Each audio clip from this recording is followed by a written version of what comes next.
پڑھ لا الہ الا اللہ، پڑھ لا الہ الا اللہ۔ تو کوشش کرتا رہے، لگا رہے کہ اللہ تبارک و تعالی کی عبادت ظاہری اعتبار سے بھی اور باطنی اعتبار سے بھی جتنی بہتر سے بہتر بنا سکے وہ بناتا رہے، کوشش نہ چھوڑے۔ بس یہ پلے باندھنا یہ بات کہ کوشش نہ چھوڑے۔ یہ سوچ کر کہ بھائی کیا کروں، نماز تو جب میں پڑھنے کھڑا ہوتا ہوں تو ہزار قسم کے خیالات آتے ہیں، یہ ہوتا ہے وہ ہوتا ہے، وسوسے آتے ہیں، تو اب چلو کوشش ہی چھوڑ دو، کوئی اب جیسی ہو رہی ہونے دو اور کوشش نہ کرو بہتر بنانے کی۔ نہیں، کوشش کرو اپنی طرف سے۔ اور جیسا میں نے بار بار عرض کیا کہ جب نماز پڑھنے کھڑے ہو تو جب نماز پڑھنے کے لیے آسان راستہ یہ ہے کہ جو کلمات، جو الفاظ زبان سے نکال رہے ہو اس کو ذرا دھیان سے نکالو۔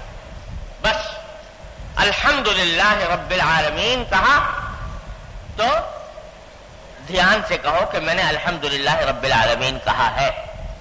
الرحمن الرحیم کہا، دھیان سے کہو کہ میں نے الرحمن الرحیم کہا ہے۔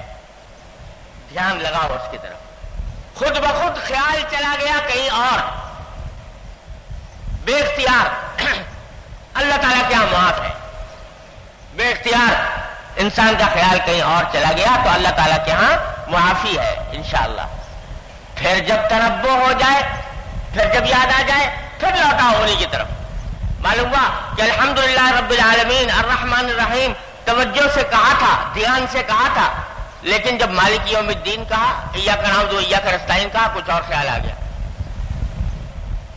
اور پھر جب اہدنا الصراط المستقیم کہا تو یاد آیا کہ ابھی ہم تو بھٹک گئے، تو پھر آ جاؤ ادھر، پھر اپنے دھیان سے کہو اہدنا الصراط المستقیم۔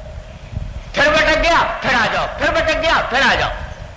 یہی کرتے رہو، یہ معنی ہے کوشش کرنے کی۔ یہ کوشش جاری رکھو اور مرتے دم تک جاری رکھو، اس کو نہ چھوڑو، یہ مرتے دم تک جاری رہے۔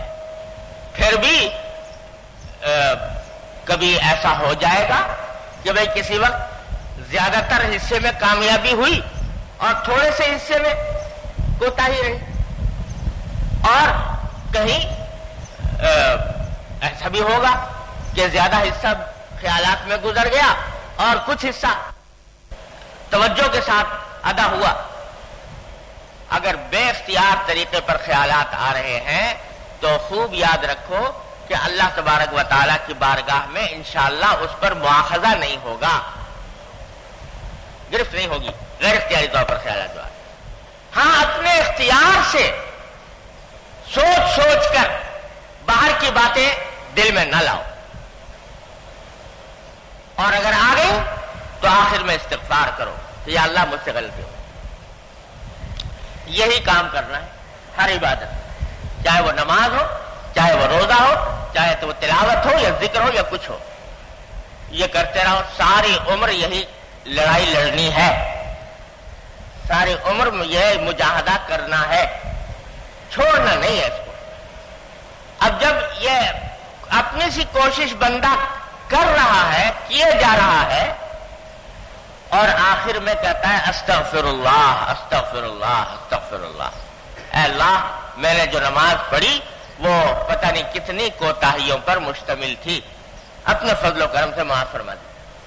تو ہمارے حضرت والا فرماتے ہیں کہ اس کے نتیجے میں جب استغفار کر لو گے تو کیا ہوگا کہ اللہ تبارک و تعالی کی رحمت ہمیشہ استغفار کرنے والے کے ساتھ ہوتی ہے۔